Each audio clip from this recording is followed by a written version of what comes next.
Welcome to the fund factor. మనకి అమెరికాలో ఎంతోమంది ఎన్ఆర్ఐస్ ఇక్కడికి వచ్చాక వారి లైఫ్లో ఎన్నో రకాలుగా అంచెలంచెలుగా ఎదుగుతూ ఉంటారు. ఈ క్రమంలో ప్రధానంగా ఇక్కడ ఆర్థిక భద్రత అనేది చాలా అవసరం. ఈ ఆర్థిక భద్రతలో ముఖ్యంగా మనం చూసినట్లయితే ఫైనాన్షియల్ అవగాహన అనేది చాలా తక్కువ మందికి ఉంటుంది. ప్రధానంగా ఫోకస్ కూడా అంతగా ఉండదు. అందరూ కూడా సహజంగా శాలరీ వస్తుంది, పేరోల్ రన్ అవుతుంది, మన అవసరాలు తీరుతున్నాయి, ఓకే కొన్ని స్కీమ్స్ కట్టామనే ఒక ఆలోచన ఉంటుంది తప్ప ఏ స్టేజ్లో ఏమి చేయాలి, ఎలా చేస్తే భవిష్యత్తు చాలా క్లియర్గా ఉంటుంది, ఆ స్టేజ్ వచ్చేటప్పుడు మళ్ళీ కన్ఫ్యూజ్ కాకుండా అరే అప్పుడు మనం అలా చేయాలి ఇలా చేయాల్సింది అని అనుకునే పరిస్థితి లేకుండా పూర్తి సమాచారంతో అందించడానికి ది ఫండ్ ఫ్యాక్టర్ అనే కార్యక్రమాన్ని నిర్వహిస్తున్నాం. దీంట్లో భాగంగా ఈరోజు మనకి value added finance services Tirumala Reddy గారు డాలస్ నుంచి మనకి ఈరోజు న్యూజెర్సీ వచ్చి ఈ ప్రత్యేకమైన షోలో పాల్గొనడం జరిగింది.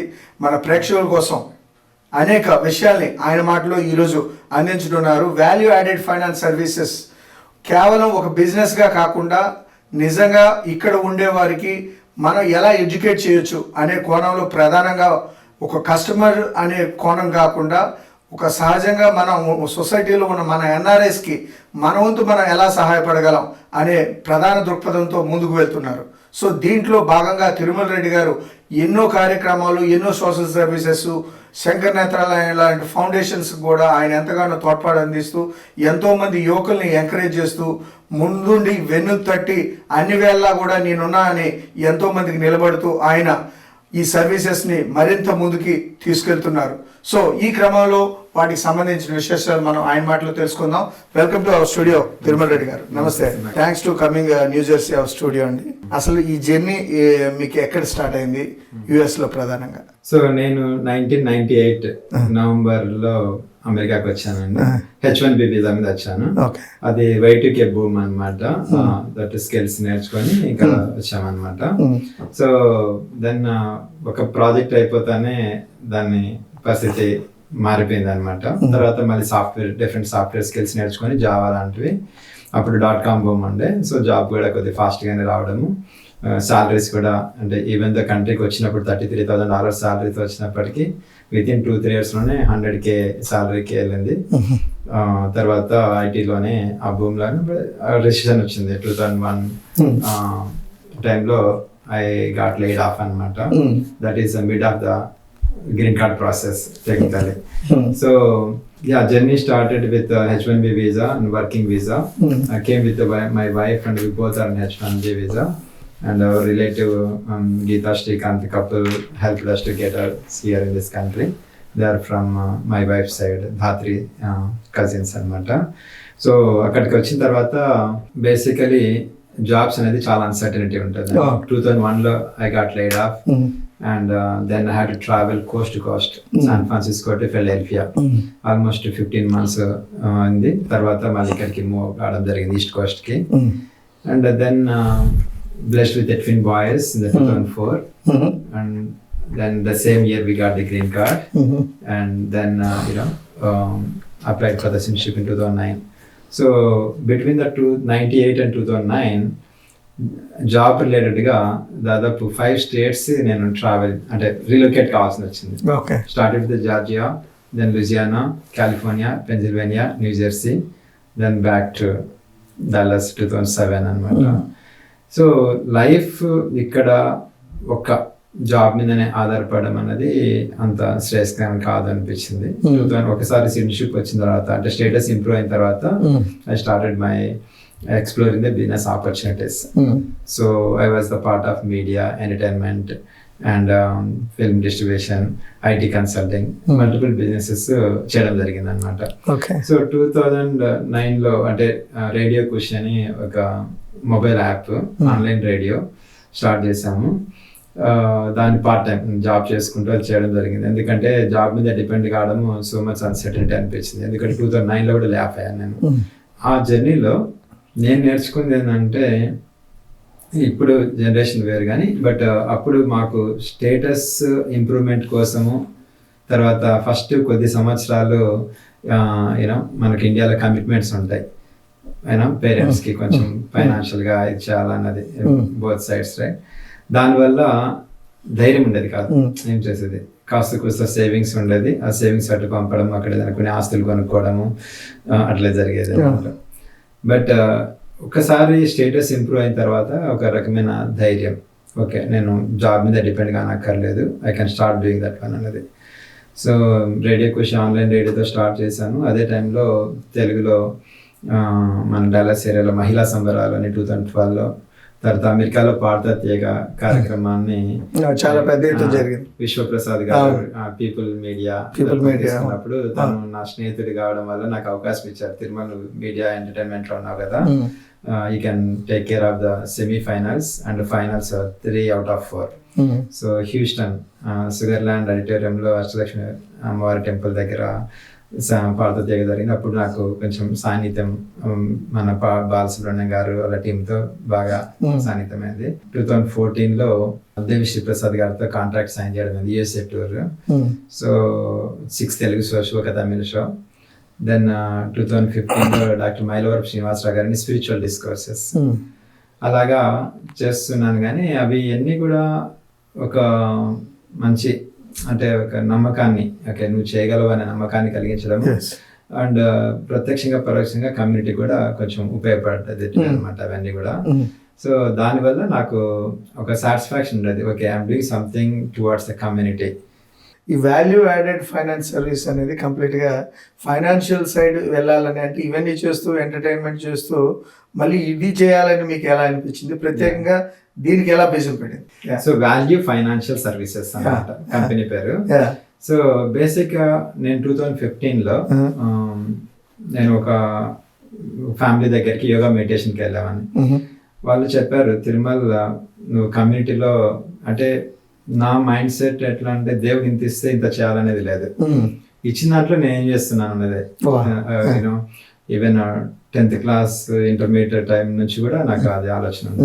తల్లిదండ్రులు ఇచ్చిన పాకెట్ మనీతో అప్పట్లో పాఠశాల బుక్కులు ఉండేటివి, అది కొని పేదలకు ఇవ్వడము, ట్యూషన్ చెప్పడము. ఇంటర్మీడియట్ లో వచ్చిన పాకెట్ మనీతో get out of town Proddatur మహర్షిలో ఇంటర్మీడియట్ చదివాను. ఇంజనీరింగ్ చదివేటప్పుడు వేలూరు ఇంజనీరింగ్ కాలేజ్ చదివేటప్పుడు కూడా నాకు ఆ మనీ అంటే లైక్ నా సేవింగ్స్ పెట్టుకొని ఒకసారి పేపర్లో వార్తా పేపర్లో ఒక అబ్బాయి ఆర్థికంగా వెనకబడ్డాడు, కావాలంటే పాకెట్ మనీ తీసుకొని వెళ్ళి వార్త హైదరాబాద్ లో అక్కడ వెళ్ళి ఆఫీస్కి ఇచ్చి ఇవ్వడం జరిగింది. సో నాకు అంటే always I wanted do something towards the you know నేను ఎంత చేయగలను అంత చేద్దాం అనేది ఉండడం వల్ల ఇక్కడ అమెరికాకు వచ్చినప్పుడు కూడా I was part of social service activities లో ఉంది. ఆయన వండుకొని నువ్వు ఇంత చేస్తుంటే కదా కమ్యూనిటీకి ఈ బిజినెస్ ఫైనాన్షియల్ సర్వీస్ బిజినెస్ అనేది కూడా ఫైనాన్షియల్ గా ఎడ్యుకేట్ చేయడం, అది ఇండివిజువల్స్ కానీ ఫ్యామిలీస్ కానీ బిజినెసెస్ కానీ ఓకే ఎంప్లాయీస్ ని ఎడ్యుకేట్ చేయడము అన్కండిషనల్ గా, no fee no obligation. And so అలా ఫైనాన్షియల్ లిటరసీ ప్రోగ్రామ్ అనేది కంపల్సరీ ప్రతి ఫ్యామిలీలో కూడా irrespective of their family financial status right. So దానిలో భాగంగా నాకు ఆ కాన్సెప్ట్ చెప్పినప్పుడు అర్థమైంది, okay this also service oriented and no fee no obligation means we're not expecting anything from them. So if we show the value for their people time and money and if they consider the solutions we get the compensation from the companies, okay, the providers point of it. So అది మనకు మంచిగా నాకు అనిపించింది, okay ఇంత service చేస్తున్నాం కదా కమ్యూనిటీకి, ఆ సర్వీస్ లో భాగంగా ఇది కూడా ఒక సర్వీస్ ఓరియంటెడ్ బిజినెస్ అని చెప్పేసి 2015లో నాకు ఆయన భగవాన్ రెడ్డి సుప్రజ గారి కపుల్ వాళ్ళు నాకు అవకాశం ఇచ్చినప్పుడు తప్పకుండా నేను ఇది అవకాశాన్ని అందిపుచ్చుకొని చేయాలనేసి ఉంది. ఒకటి ముఖ్యంగా financial literacy is must for every family. Financial security is the priority, not the choice or option for every family. ఈ పాయింట్స్ నాకు మంచిగా అనిపించినాయి. అది నిజమే కదా, ఓకే మనం ఎంత సంపాదించినా కూడా మనకి ఎంత సంపాదన ఉన్నా కూడా అవసరానికి అందుబాటులో లేని సొమ్ము ఎంత ఉంటే ఏం ప్రయోజనం? అది ఎప్పుడు వస్తుంది? అవసరానికి అందుబాటులో పెట్టుకునే సొమ్ము ఫైనాన్షియల్ డిసిప్లిన్ ఉన్నప్పుడు. ఫైనాన్షియల్ డిసిప్లిన్ ఎలా వస్తుంది? ఫైనాన్షియల్ గా లిటరేట్ అయినప్పుడు, మనం ఏదో ఒకటి ఏంటి ఎలా అన్నది తెలుసుకున్నప్పుడు. సో ఇది ఖచ్చితంగా ప్రతి ఒక్కరికి అవసరము. ఇంతకన్నా బెస్ట్ ఎడ్యుకేషన్ సర్వీస్ ఏముండదు మనకు. స్కూల్స్ లో కానీ కాలేజ్ లో కానీ ఉద్యోగంలో కానీ నువ్వు ఇలా చేసుకొని ఎవరు చెప్పరు. We have to learn from our experience కదా. సో అది నాకు మంచిగా అనిపించింది. బట్ రెండు విధాలుగా నాకు ఒకటి సర్వీస్ ఓరియంటెడ్ ఏదో ఒకటి చేయాలనే తప్పన ఒకటి, ఇది కూడా ఆ రూపంలో ఉంటుంది. రెండు విధాల విన్ విన్ సిచ్యుయేషన్, రైట్. అది నాకు అక్కడ అలా జర్నీ 2015 మార్చ్లో స్టార్ట్ అయింది. స్టార్ట్ అయిన తర్వాత నాకు కూడా అందరిలాగానే స్టిగ్మాస్ ఇన్హిబిషన్స్ ఉండే. అంటే అంటే ఏదో ఇది ఒక డిఫరెంట్ టైప్ ఆఫ్ బిజినెస్ ఏమో అన్నది, ఎగ్జాక్ట్లీ సంథింగ్ డిఫరెంట్ బిజినెస్ ఏమో అనే అలా స్టిగ్మాస్ ఇన్హిబిషన్స్ వల్ల ఫస్ట్ 8 నెలలు నేను లైసెన్స్ తెచ్చుకొని కూడా ఏం చేయకుండా ఉన్నాను. ఓకే, ఎవరైనా ఏమన్నా అనుకుంటారేమో కొంచెం ఇన్ఫీరియారిటీ. సో ఇప్పుడు తిరుమల అంటే ఒక బ్రాండ్ లాగా, అంటే ఒక పెద్ద పెద్ద అప్పటికే నేను పెద్ద పెద్ద మ్యూజిక్ డైరెక్టర్లతో సింగర్లతో పనిచేశాను. అక్కడ ఇండియా నుంచి ఇక్కడ తీసుకురావడం అయింది కదా. సో ఆ స్టిగ్మా ఇన్హిబిషన్ వల్ల నేనేం చేయలేకపోయాను. బట్ ఒకసారి కన్వెన్షన్కి వెళ్ళాను అనమాట, శాన్ హోసే, జనవరి 31 2016 కన్వెన్షన్కి వెళ్ళినప్పుడు అక్కడ చూశాను అనమాట. కన్వెన్షన్ లో 20,000 మంది పైన వచ్చారు. So people are real, and then the companies అక్కడ వచ్చినాయి కూడా $1 trillion కంపెనీస్ అనమాట. So companies are real, and the people, ఇప్పుడు కమ్యూనికేషన్ సైడ్ కూడా నాది తెలుగు మీడియం అనమాట, ఇంటర్మీడియట్ వరకు. సో అది కూడా కొంచెం ఉండేది, మనం చేస్తాం అది. ఆ కమ్యూనికేషన్ అక్కడ చూసాను స్టేజ్ మీద 50,000, 250, $500 million చెక్స్ తీసుకున్న వాళ్ళకి అవకాశం వస్తుంది 1 minute 2 minute స్పీకింగ్, 5 minutes అట్లా. కమ్యూనికేషన్ అయితే is not a showstopper for this business. So that's very good. ఎందుకంటే I can see that they are like me, many people. And then public are real, people are real, money is real. And then okay, ఖచ్చితంగా ఇది నాకు suit అయ్యేది అనేసి వాళ్ళు success stories పంచుకున్నప్పుడు వాళ్ళ Dzire కానీ వాళ్ళ ప్యాషన్ నాకు అనిపించింది. Really I think people who comes to this kind of business, their passion is compassion. Okay, so అది నాకు మంచిగా అనిపించి ఓకే స్టార్ట్ చేశాను జర్నీ. 2016 జనవరి కన్వెన్షన్ వచ్చిన తర్వాత ఆ వాల్యూ తెలిసి మొదలు పెట్టాను అనమాట. పార్ట్ టైం చేసేవాడిని. మనం ఎదుటి వాళ్ళ సమస్యలు విని అర్థం చేసుకున్నప్పుడు మన సమస్య యొక్క తీవ్రత తెలుస్తుంది. లేకపోతే జీవితంలో ఎక్కలేని సమస్యలు మనకే ఉన్నాయనుకుంటాం.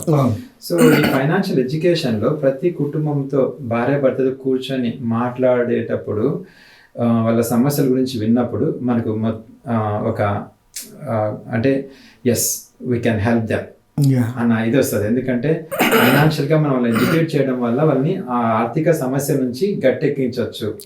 సో డబ్బులు ఎక్కడ పొదుపు చేయాలి, ఎలా పొదుపు చేయాలి, పొదుపు చేసిన దాన్ని ఎక్కడ ఇన్వెస్ట్ చేయాలి, ఎలా ఇన్వెస్ట్ చేయాలి, తర్వాత దాన్ని పిల్లలకి పాస్ అని ఎలా చేయాలి అన్నది బేసిక్గా జనాలే నాకు రెఫర్ చేయడం మొదలు పెట్టారు. నాకు తెలిసిన కాంటాక్ట్స్ ఉండొచ్చు కానీ బట్ ప్రతి ఒక్కరు నా దగ్గర సర్వీస్ తీసుకున్న వాళ్ళు Tirumala is no nonsense, but let's you know talk to him అనేసి రెఫరెన్స్ వచ్చేది. సో అది నాకు మరింత ఉత్సాహాన్ని ఇచ్చింది. 2016లో నేను 10-12 గంటలు వారానికి స్పెండ్ చేయడం జరిగింది. So around $50,000 I made as a part time. Means double work, double fun.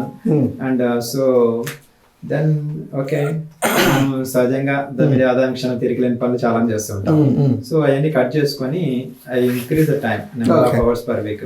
10-12 hours నుంచి 20 hours పర్ వీక్ పెట్టినప్పుడు almost 100K per year part time income వచ్చింది. 2018లో డిసైడ్ చేసుకున్నాను ఓకే ఖచ్చితంగా ఫుల్ టైం వెళ్ళాలి. పిల్లలు చాలా ఫాస్ట్ గా గ్రో అవుతున్నారు. సో మీరు మనీ చూసారు అక్కడ.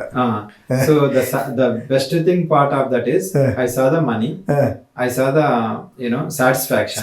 ఫస్ట్ థింగ్ జాబ్ సాటిస్ఫాక్షన్ అంటారు. So we are not charging any fee, not obligating them. మాట పెట్టడం లేదు, అమ్మడం లేదు, అంటగడ్డం లేదు. వాళ్ళ సమయానికి సంపదకి విలువ చూపించి వాళ్ళ గౌరవాన్ని నమ్మకాన్ని మనం పొందుతున్నాం.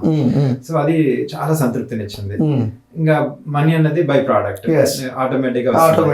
And the experience I'm gaining meeting to meeting is priceless. అంటే దానికి విలువ కట్టలేము అన్నమాట. ఎందుకంటే ప్రతి మీటింగ్ లోను ప్రతిరోజు కూడా I'm getting better person socially and morally and economically. What else we need? So that's a decision time went gun full time. So that's చాలా పర్సనల్ లైఫ్స్ కూడా అటాచ్ అయి ఉంటాయి. సో ఇవి కూడా ఆటోమేటిక్ క్లయింట్తో మాట్లాడేటప్పుడు అవి ఆటోమేటిక్ ఇన్వాల్వ్ అవుతూ ఉంటాయి. సో దాన్ని ఎలా డీల్ చేస్తారు? ఫైనాన్స్ అన్నది వెరీ పర్సనల్ అవును.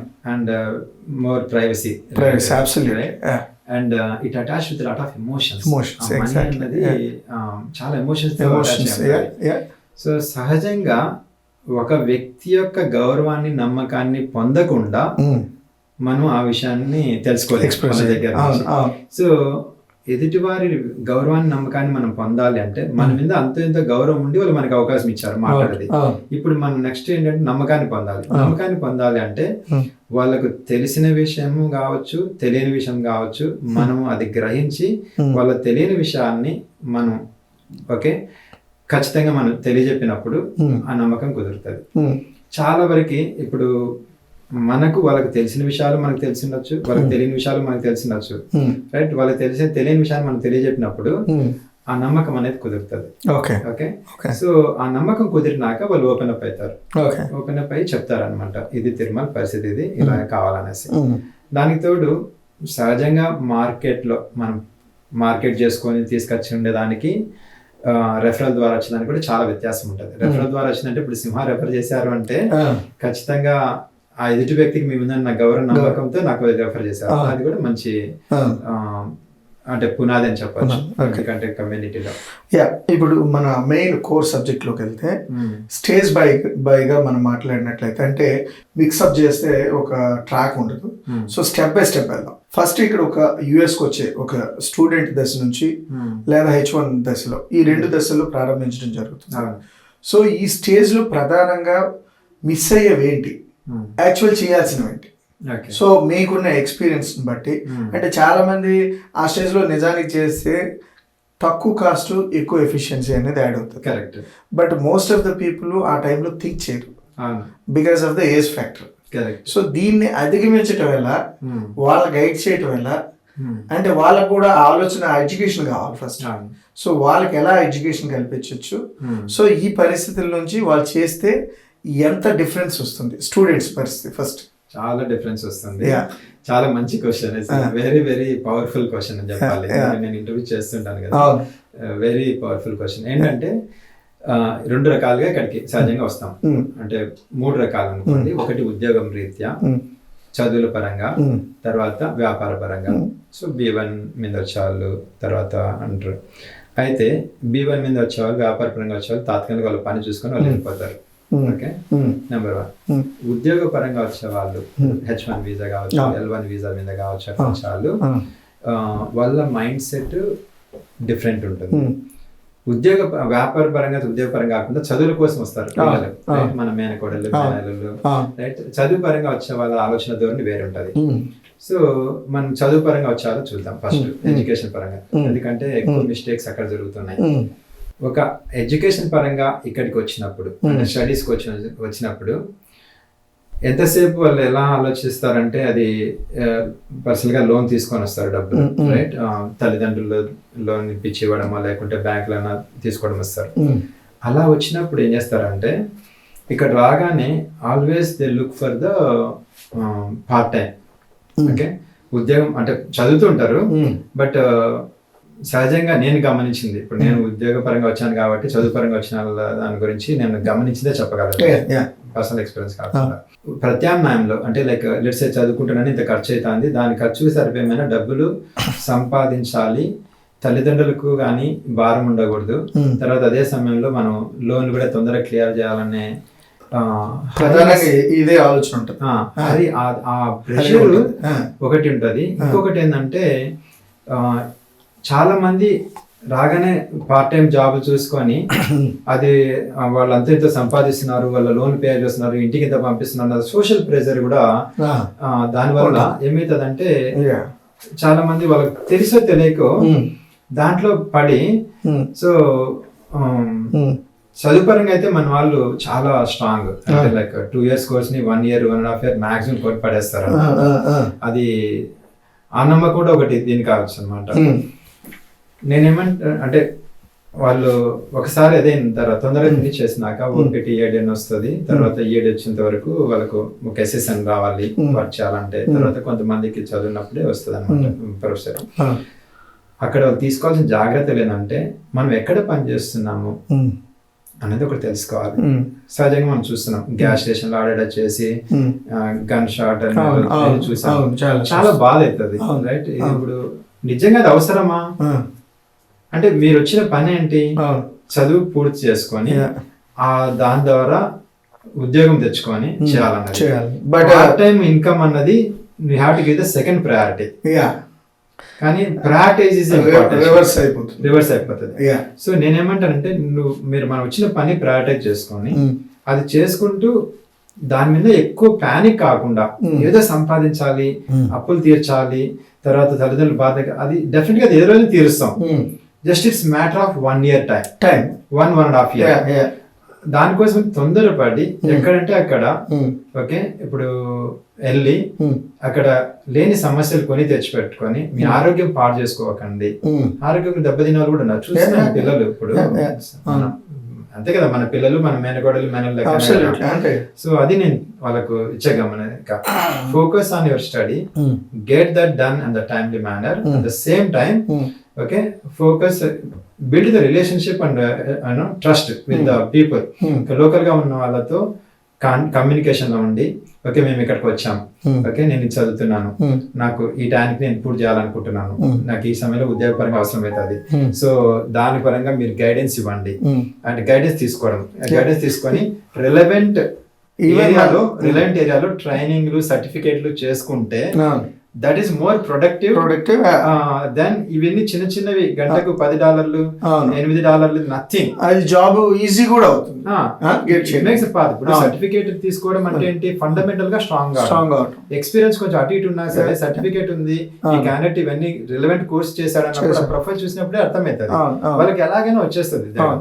సో తొందరపడి అంటే ఇప్పుడు మెయిన్ చూసినట్లయితే వచ్చే స్టూడెంట్స్, ఎందుకంటే ఇప్పుడు వాల్యూ ఫైనాన్స్ సర్వీస్ అనేది ఎలా తోడ్పడుతుంది స్టూడెంట్స్ కంటే, ఇప్పుడు ఎగ్జాంపుల్ ఇక్కడికి వచ్చాక ఏమవుతుందంటే మెయిన్ రోడ్ మీద డ్రైవింగ్ చాలా డిఫరెన్స్ ఉంటుంది. ఆల్రెడీ ఇండియాలో డ్రైవింగ్ వచ్చి ఉంటుంది, ఇక్కడికి వచ్చేసరికి అదే మూడ్లో ఉండొచ్చు.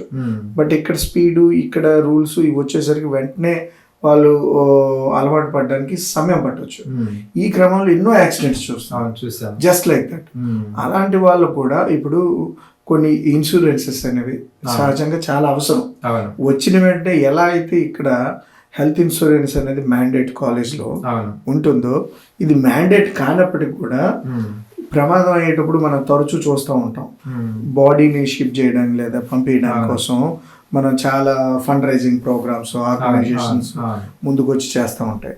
అటువంటి ఏ స్ట్రగుల్ లేకుండా ఈజీగా కూల్గా అట్లీస్ట్, అంటే అలా జరగాలి అని ఎవరూ కోరుకోం, బట్ ఆల్వేస్ సేఫ్టీ అనేది ఏం జరిగినా కూడా సేఫ్టీ అనేది ఇంపార్టెంట్. సేమ్ టైము స్పెండ్ చేస్తున్న మనీ కూడా చాలా తక్కువ ఉంటుంది కదా ఆ స్టేజ్లో ఒకటి ఏదైనా స్టార్ట్ చేస్తే. అటువంటి వాళ్ళకి మీరు ఏం సజెస్ట్ చేస్తారు? సో ఇప్పుడు life insurance, health insurance university side నుంచి ఖచ్చితంగా మనం తీసుకోవాలి.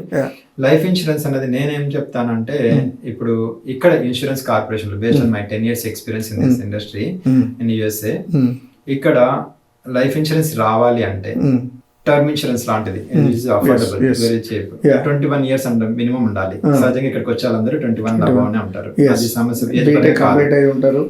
తర్వాత రెండోది ఏంటంటే, ఇక్కడ లైఫ్ ఇన్సూరెన్స్ ఎనీ కంపెనీ నుంచి లైఫ్ ఇన్సూరెన్స్ రావాలి అంటే ఒక స్టే అనేది ఉంటుంది. ఈ కంట్రీలో అట్లీస్ట్ 2 ఏళ్ళన్నా ఉండాలి, ఓకే 2-3 years మినిమం ఉండాలన్నది ఉంటుంది అనమాట. ఓకే, అందుకోసమని నేనేమంటానంటే, ఇప్పుడు ఇంతకుముందు టర్మ్ లో వైఎస్ జగన్మోహన్ రెడ్డి గారు అది ఇక్కడికి వచ్చే ముందే అక్కడ వాళ్ళకి ఇన్సూరెన్స్ చేపించేసి ఆ గవర్నమెంట్ తరఫు నుంచి సపోర్ట్ చేసి పంపించేవాళ్ళు. అలాంటిది కార్యక్రమం కంటిన్యూ అయితే ఇప్పుడు చంద్రబాబు నాయుడు గారి నాయకత్వంలో కూడా మంచిదని నా అభిప్రాయం.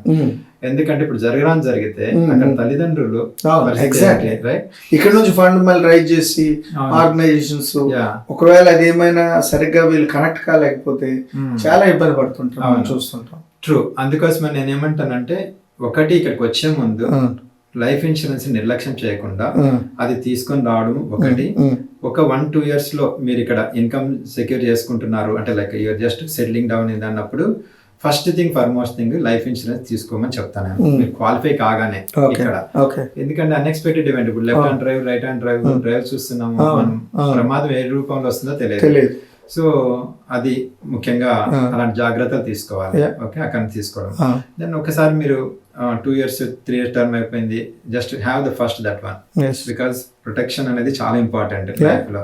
జస్ట్ ఇప్పుడు ఈ స్టూడియోకి 2 miles అవేలో లాస్ట్ ఇయర్ మీకు వినే ఉంటారు, కారు నైట్ టైము తను హిట్ చేశాడు పోల్కి, బర్న్ అయిపోయాడు. So just like that, no one is there, even cops అబ్బాయి లేడేమో అనుకున్నారు, అంతగా బర్న్ అయిపోయింది. వెళ్ళిపోయిండేమో గుద్దేసి అని చెప్పేసి after incident. So unfortunate. So అందుకోసమనే ప్రికాషన్ తీసుకోవాలి. చాలా మంది హెల్త్ ఇన్సూరెన్స్ మ్యాండేటరీ కాబట్టి తీసుకుంటున్నారు కాబట్టి ఇప్పుడు చాలా మంది చూస్తుంటాం కదా, సో దాన్ని చాలా నిర్లక్ష్యం చేస్తారు.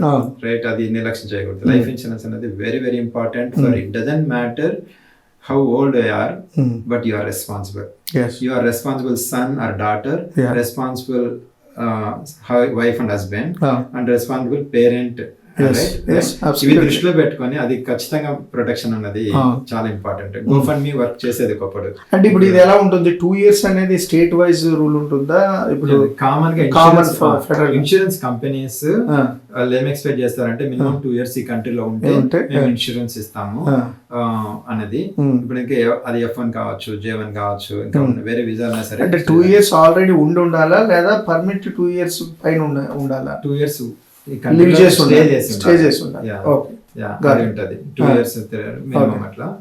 వాల్యూ ఫైనాన్స్ సర్వీస్ అనేది మీకు ఎటువంటి క్వశ్చన్స్ ఉన్నా లేదా సలహాలు సూచనలు కావాలనుకున్నా ఫ్రీ ఆఫ్ సర్వీస్ అనేది ప్రొవైడ్ చేయడం జరుగుతుంది. మీరు స్క్రీన్ మీద కనిపిస్తున్న నెంబర్స్ కాంటాక్ట్ అయ్యి మీరు వివరాలు, మీకు సమస్యలు ఏమున్నా కూడా మీరు తెలుసుకునే ప్రయత్నం చేయవచ్చు. సో కేవలం మనం ప్రైమరీగా ఇక్కడ ఎంచుకునే హెల్త్ డాక్టరే కాకుండా చాలా విషయాల్లో మనం నెగ్లెక్ట్ చేసే వెల్త్ డాక్టర్ని కూడా మీరు చూస్ చేసుకోవాల్సిన అవసరం అది ఇనీషియల్ స్టేజ్లో ఎంతైనా ఉందని తెలియవస్తుంది. So this is SIIMA signing of Sakshi TV.